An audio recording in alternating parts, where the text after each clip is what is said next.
Hello, Providence. Man, I'll tell you what, it has been great. Kind of just giving you some stories about missions in the midst of just all the busyness and all the things happening in our life and all the things that are going on.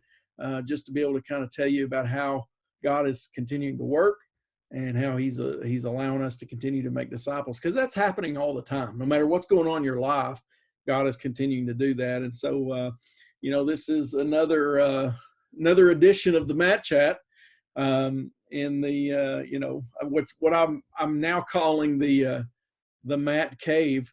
So it's the Matt Chat from the Matt Cave. I hope that you and your family there at Providence are fighting off the quarantine 15. Mix in a salad every once in a while. Try to take care of yourself. That's what I'm trying to do. You see, I fail miserably, but I have somebody with me here today. And so I have with me Jose Martinez, one of our members at Providence. You may remember we brought him up on the stage here just a few weeks ago and kind of prayed for him and sent him off. And so, Jose, how you doing, man? Oh, we're doing great. We're surviving. That's what we're trying to do. That's what everybody's trying to do. I'm so glad you let me have the time to kind of talk to you. And so I just want you to maybe share with folks, kind of share what you do and, what the organization does that you work with. Because I know some people probably heard the name, but they probably don't know about all the different things that go on. And I'm really eager to actually know what you do there. So maybe we can just get all of that in one time. So just share with us now, man. Sure. So as Pastor Matt mentioned, my name's Jose, and really my role at Jonny and Friends is it's a little bit of everything, but my actual title is program coordinator now. But I do a lot of administrative work. Being a nonprofit, there's a lot that goes into that, making sure that everything is kind of smooth and runs correctly when it comes to kind of like bookkeeping, accounting stuff as well. But I have had the privilege to work with different aspects of our ministry. One, of course, being Wheels for the World, where we take wheelchairs to Guatemala as our country that we've adopted. And the main thing that we do is take the gospel, but we take a mobility device as well to be able to share the gospel with. But other aspects of Jonny and Friends is we have family retreats. And those are week-long retreats for families that have been affected by disability.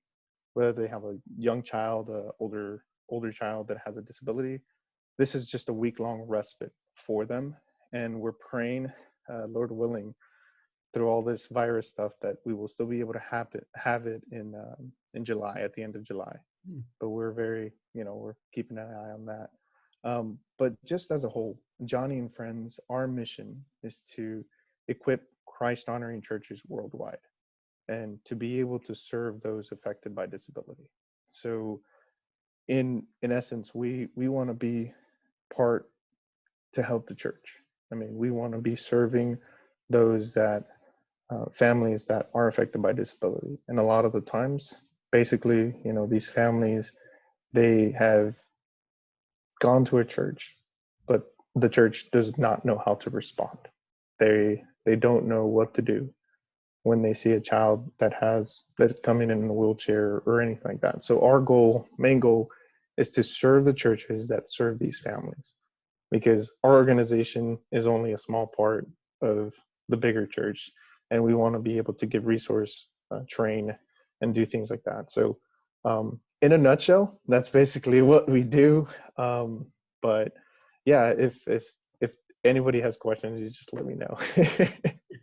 Well, man, I appreciate that. It is a great ministry, and a lot of people don't realize just the burden of life in a world that's not functioning with accommodation, and a lot of times, just how that wears on families. And so to be able to extend that kind of love and connection is such a priority. Now, doing that locally and doing that in the States is very different. Helping families with disabilities internationally, outside the domestic world, that becomes a little more complicated, right? Yes, it does. And so we were able to kind of send you off. You just recently, you just came back. You barely made it back, man. For the We barely did. Yes, the Lord was good in that. So the trip that you went on, tell us a little bit about where you went, what you were doing to kind of serve those families and share the gospel in it. Yeah, so as I mentioned, Guatemala is our country, and so our my role was team leader, and so I was co-leading with our one of our leaders from California, but basically, so I can be trained, so I can do it by myself, Lord willing, next time we go. But what that entails, basically, we had a team. This time around, we had a team of 12 that included therapists, mechanics, and support um, that serve those that have a disability in Guatemala. And so we were specifically in the city. And by the grace of God, we were actually in a church this time around. And so the church had opened its doors. We had this relationship we were cultivating it for almost a year and a half, and the church was able to see, past the pastor and a couple of other leaders were able to see what a distribution of wheelchairs looked like, and they said, we want to do that. We want to come alongside you. We want to be the church serving our fellow Guatemalans. And so they did. And so basically for 4 days in the city, the church is called Casa Libertad, so which is House of Freedom, which is really great. And their slogan actually is, or their theme says, no perfect person is admitted here. Nice. And it's just for me, it was just a great reminder as people were walking into this church. They knew they were not perfect. Especially they might have been told their whole life that they have a disability and that they're not worth it, they're not good enough. But here they were welcomed with open arms. And so we had basically we had the therapist and the mechanic set up stations, and people were waiting in kind of a waiting room, and they were able to hear Joni Erickson Tada's story about how she became quadriplegic as a young lady, and just how the Lord helped her through her disability. And so they were also able to hear some Christian music and just get encouraged that way. But while they were being, after, they were waiting, they actually were sent over to the stations, and therapists fitted their child, young adult, or themselves. They were fitted into a wheelchair, or if all they needed was a walker, a cane, but just some helpful tips on how to be able to walk and do those kind of things, we were able to do that. But the most important thing, Pastor Matt, is that the gospel was presented every step of the way. Yeah. And so we were able to do that in a tangible way, loving them, getting to hear their stories, but being able to share the hope of Christ to a lot of these families and people that one maybe had never heard of Jesus, or they heard a very judgmental God instead of just someone that loves them. And so basic nutshell, but we can definitely expand on that if you'd like. No, I love what you've said there.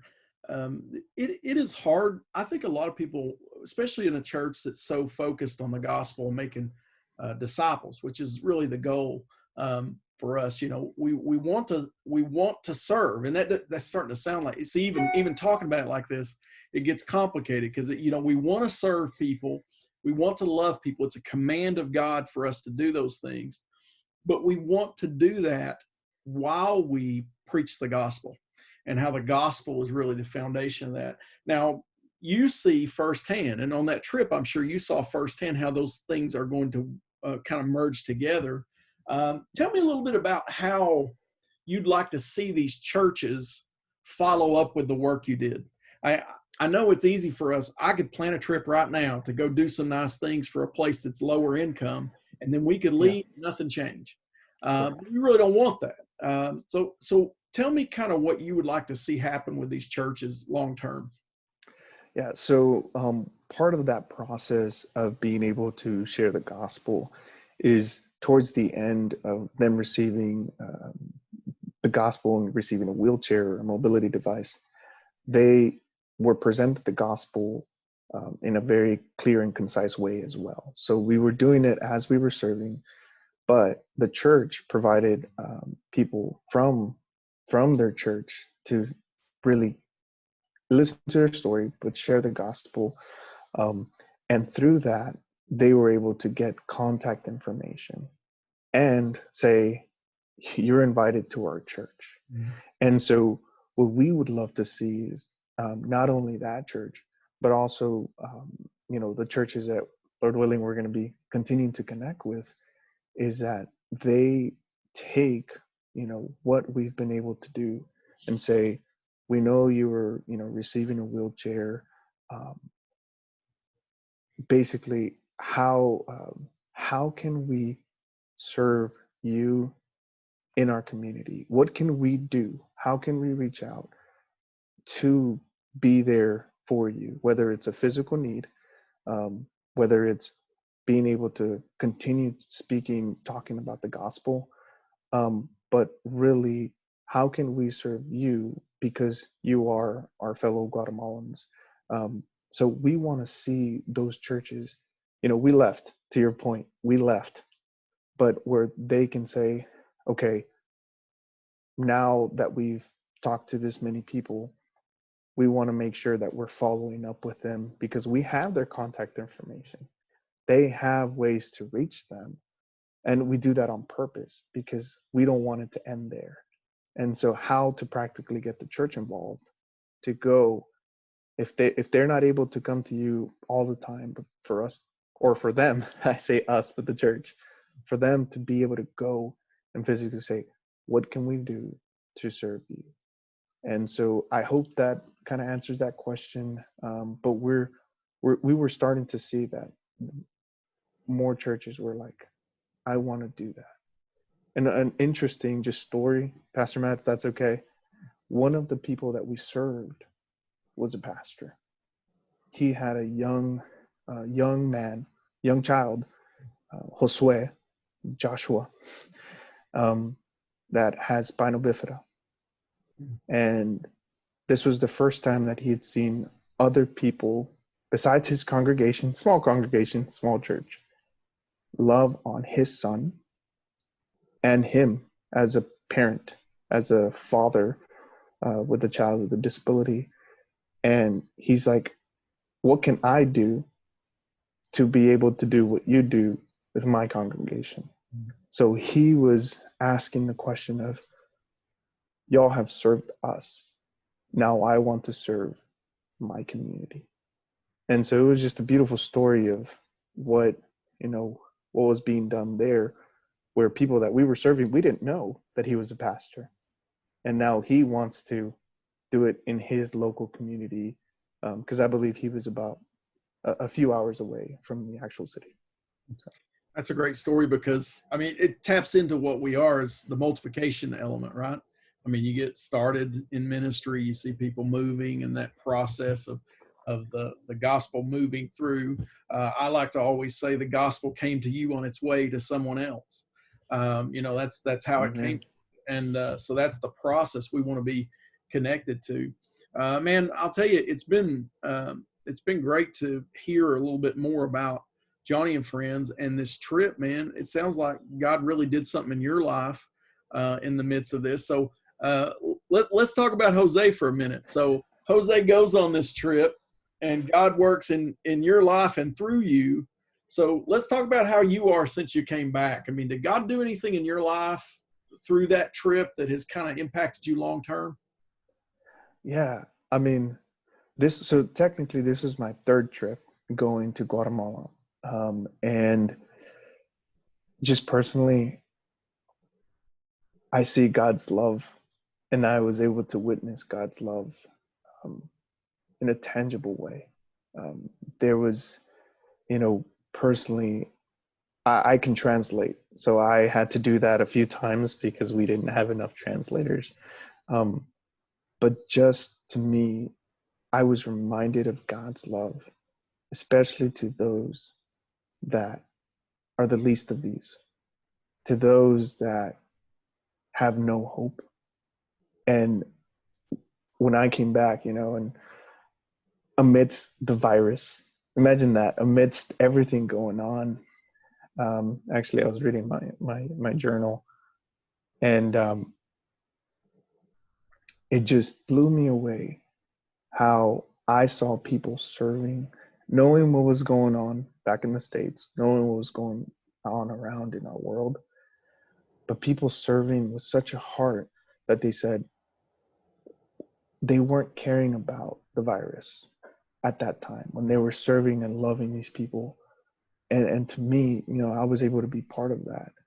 But to me, is God was just continuing to teach me, hey, I love those that the world says they are unlovable.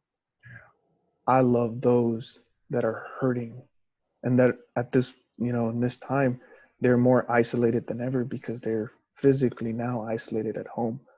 And to come into this whole virus pandemic and just everything going on, it's like we need to continue to be the church. However that looks, whether it's, it's hard because we physically can't do a lot of things, but there are things that we can do. And one big thing was listening. And God, again, taught me the importance of being able to listen to someone that's going through a difficult time. Because these families would come in, and almost the entire time that I translated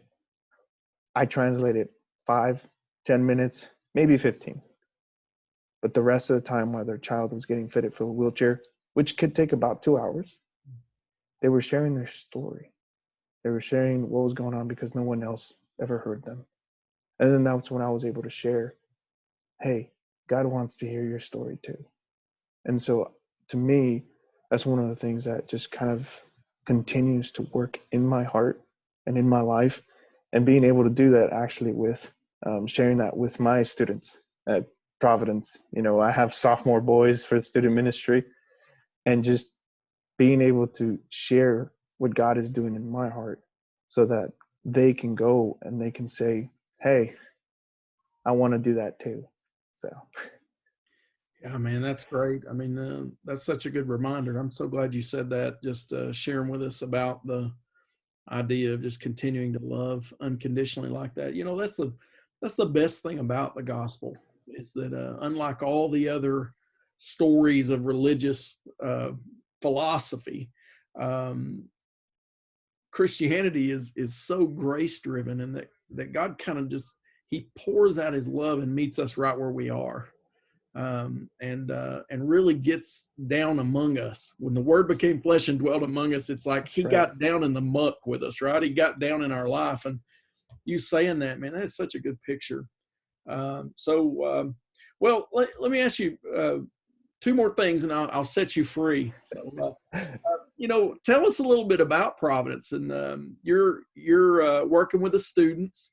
You shared a little bit about that. Maybe share kind of the specifics of what you do to serve students, and what you think of how student ministry is a priority for them.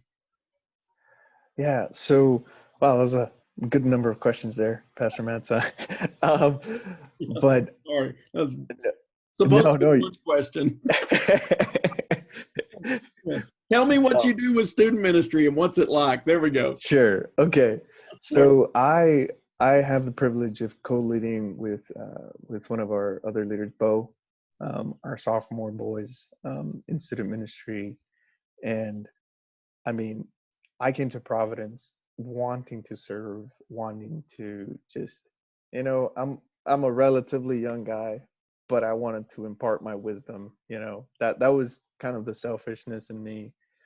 But really, it was to be able to love on these kids, to show them that they matter, and that what they're doing now can be impactful for the kingdom later. And one of the things that I've get to do is just listen to them. Again, being able to hear what's going on in their life. being able to walk through the journey with them. And sometimes we'll definitely get through the text, but there's something going on in their life that they want to share. They want to just talk about. And then that's when we're able to bring, okay, so how is the story of Joshua, you know, coming, how do you see that in your life? What's going on? What are the obstacles? It's like, so I get to be a part of that. And it's such a privilege. It's such an honor because these young men are our future, and we praying that if the Lord wills it, they will become fathers one day. They will become leaders, missionaries. And so knowing that we're pouring into, as Chase says, the next generation, and we are. And so just to be a small part of that is such a privilege for me, but it also has allowed me to grow and to be able to share what's going on. And it's like I can be real with them about life, and let them know, it's not easy. I was very nervous about being a team leader going to Guatemala, but they knew that and they prayed for me. When things were going bad with my father's health, they were there to pray for me. When they're going through some stuff, we're there to pray for them and to just be able to just hang out and just send someone loves you, someone cares about you, but most importantly, Jesus cares about you. And that's what we want to be able to show every day, every conversation that we may have with them. So I hope that Yeah, man, that's great. I just love what you're sharing. I mean, that is making, growing, and unleashing disciples. I mean, all the things that we are called to do at Providence and what we kind of hold to. You just described all of them in your relationship with those boys, and it's just really awesome to see. Well, just I'll tell you, to me, one of the hardest things um, that people have to deal with is understanding the struggles of a disability and how people navigate that personally. I'll tell you that when you see families who are facing these things, uh, I feel like the church sometimes maybe wants to love and serve and come alongside them, but they just don't quite know how. And that's why I'm so thankful for you guys, because you kind of bridge that gap to kind of teach that and kind of assist in making that happen. So what would you say to uh, someone, a Christian, a disciple of Jesus, who is saying, I want to be somebody that loves those who have been affected by a disability, but I'm not quite sure how to do that. Just from your firsthand advice, I mean, just like your firsthand, your expertise, may I say that? Uh, your expertise, kind of share with us, what would you tell them? What would you say to someone who says, I would like to serve folks affected by disabilities, but I'm not sure how? How would you answer that? I mean, simply, I'd just say it starts with hello. That's something that has been ingrained in me, just not just in Joni and Friends, but just in general, of a welcoming smile. But to that, stepping out of your comfort zone. It's that's one of the things that a lot of people don't like to hear. um, to be uncomfortable, because yeah, I think Pastor Matt, I think you had mentioned about being, if you're being comfortable on a mission trips, then you're just on vacation. Yeah. And so with disability ministry, as in with any ministry, it's being uncomfortable, but serving the Lord and knowing and seeing these families, these these brothers and sisters in Christ as just that.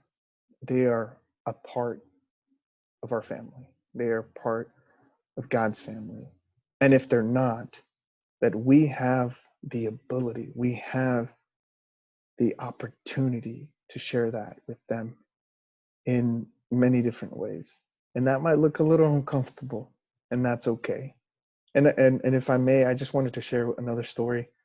about being uncomfortable. One of the there were many impactful things about the trip to Guatemala, but there was one uh, older lady. She actually was part of the church. She didn't want to be at the outreach, at the distribution, because she's like, I'm uncomfortable. I don't want to do it. That was her whole thing. But she was able to defeat that. She shared her story, her testimony, and she was able to walk with some people wanting to give their life to Christ, but which was amazing. But it started with her stepping out of her comfort zone, and I got to see a lot of church members that had never seen anything like this. I got to see the church be the church to their own people, but they stepped out of their comfort zone. So I guess that would be my reply to that. I love that reply. It reminds me of something Jesse used to say, which is the mission field begins where your comfort zone ends. So essentially, as soon as you get uncomfortable in stepping out, that's where God is working and meeting you. And I mean, that is the defining characteristic of a disciple, is to repent of yourself, deny yourself, which when we step out of our comfort zone, that's what we're doing. We're denying ourselves. And so loving people in that dynamic, that's denying ourselves, man. I love that word. And man, I'm thankful for her growing in that, right? I mean, she obviously stepped out, and God used that. And I have all kinds of stories of that in missions. But man, I am so thankful that you were willing to do such a weird thing as talk to me today during this time, because I think it's going to help our folks a lot just to see what's going on, man. Providence, let me just say this to you, okay? I just love you. I love you all because there are guys like Jose that, Providence is made up of missionaries. It's a group of people who are missionaries who love one another, and what a great example that is. And you've got your own stories. But the greatest thing to me is that the mission never stops when the missionaries stay faithful. And man, that's been good to see. Jose, thanks for your time, man. And man, just blessings in what you're doing. I know that there's rocky road of things that are happening administratively and all this. It's life's complicated, man. We're facing a lot of pain around, and man, just knowing that you're one of the guys out there loving folks, that means a lot to me. So, man, thanks for being here. Thanks, Pastor Matt. I appreciate it. All right, brother. Take care. Yes, sir.